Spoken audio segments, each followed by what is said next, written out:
When I was a kid, my dad found a fox. It had been hit by a car and couldn't walk anymore. My mum went spare, of course. Made him keep it in the shed. He was already slipping away from us then. He spent hours with that fox, telling it all about Italy and the villages they bombed there. I was jealous, I think. That the fox got more of my dad than I did. But it was dying, that was clear. So one day, I snuck out, took it a sandwich for food. I was only 8. When it bit me, I remember the anger, the shock, the hurt. Running in, screaming from the garden. My mum panicking about rabies. My dad beat it to death with a spade. Later I found him crying. "I'd done it, Ken, son." That's what he said. "I'd done it, Ken, it was hurting you. That's just a poor, dumb, dying animal. It doesn't know it's hurting us. Christ help us, it's left the valley. It's everywhere now. It's been 3 hours since the planes went over. I haven't been able to reach anyone on the shortwave. I'm beginning to think I may have made a terrible miscalculation."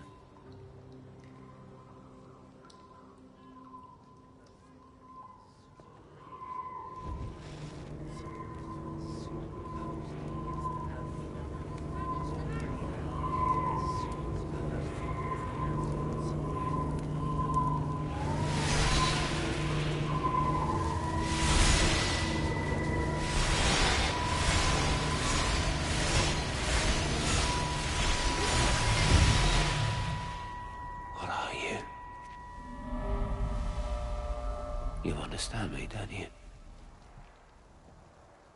Well, there's no one left. Just me. You know what this is? What I'm gonna do? You want light? Fine. I'll give you light. After me, there's no one. You'll be all alone again. Forever. Like before. You've taken everyone I've ever loved from me. You've made me do things I never even thought I was capable of. But if you think I'm coming with you... Kate? Wait. Stop. Kate.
This is Catherine Collins.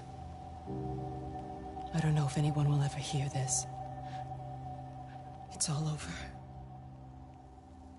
I'm the only one left.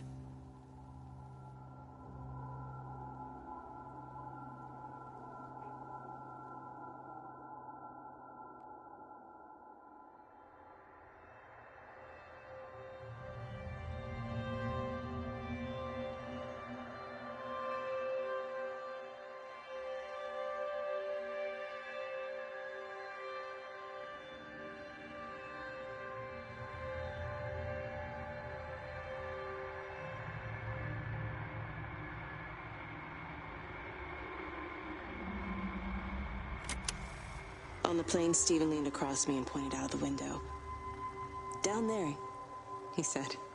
"That's home." But all I saw were patches of color. I don't think until this moment that I understood that one could contain the other so completely.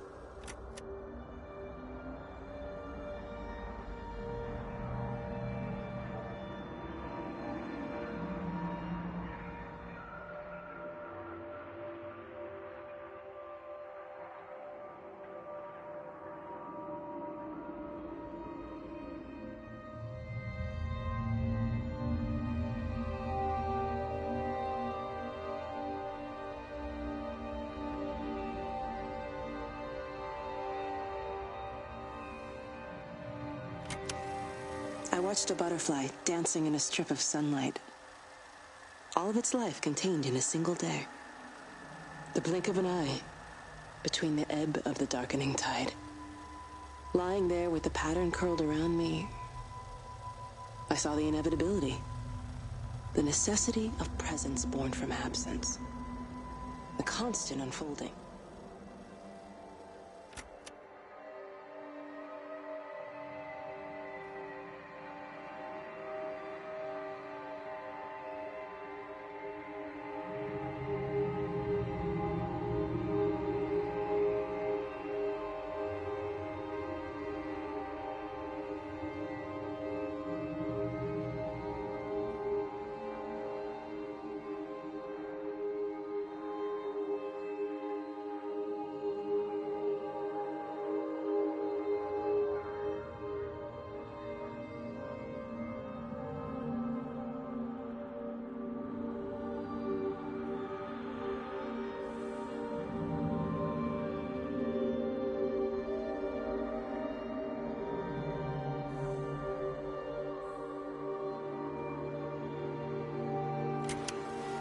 I know it didn't mean to hurt any of them.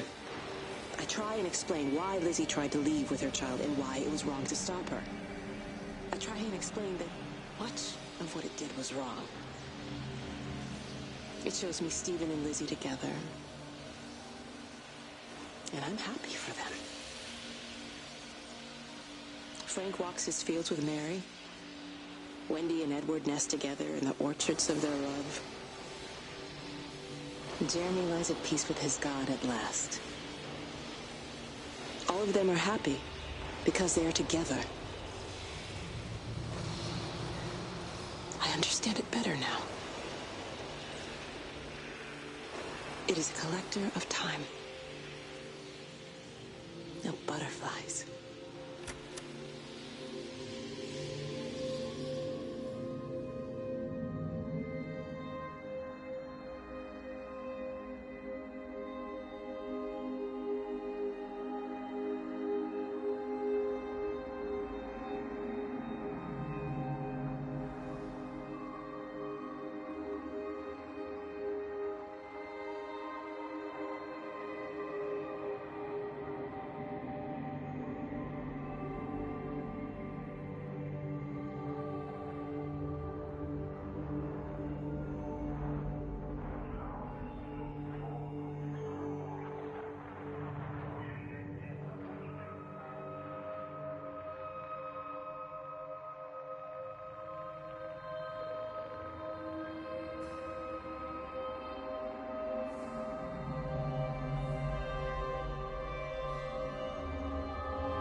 I watched the pattern lean in and time slow to almost nothing. I saw the flame leap from Stephen's hand and the moment hang in the air forever. I watched his face. And in the last second, I almost believe he saw me. He wasn't frightened or angry. I remember his expression, just like I remember it from the first time, early that morning when he woke and, still half sleeping, said, "I love you." And I loved him as he entered the fire. And I let him go. knowing I wasn't ready to join him. We have held time to ourselves here in this place. Held the light to the ground because we were afraid of the coming dark. But now we understand that to cling to the light is not living.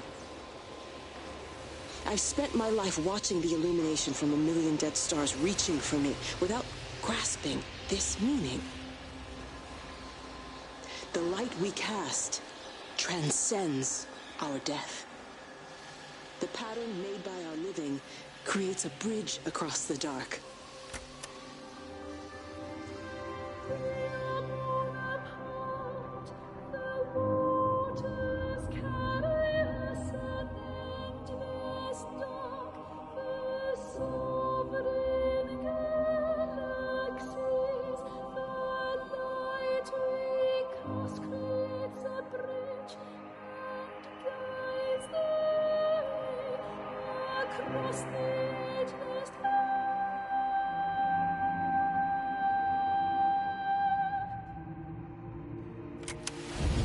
Reaches out from the shadow of the tower, across the observatory, over the valley, and consumes the world. Everything is light now. Everything has come to rest. The world is scored by the traces we carved into it. Our presence is everywhere, the bridge joining our stories. This world existed before we came to it, and it will continue without us. In the empty fields and houses, our traces radiate, and others will come to dance in the light we cast. We can slip away gently, unafraid, knowing that everything will continue.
The end is coming now. I'm not afraid. We have each other. We lived apart from them. We understand now our failure to touch, to belong. But it doesn't matter anymore. Everybody is gone, and we will join them. We are born apart, driftwood on the banks of an endless dark ocean, and we will be carried away by the swell soon enough. But in between, in the single day of living, that dancing in a strip of sunlight, we can find what we miss. The love that makes us whole. The imminence. Everybody found their other. This pattern is mine.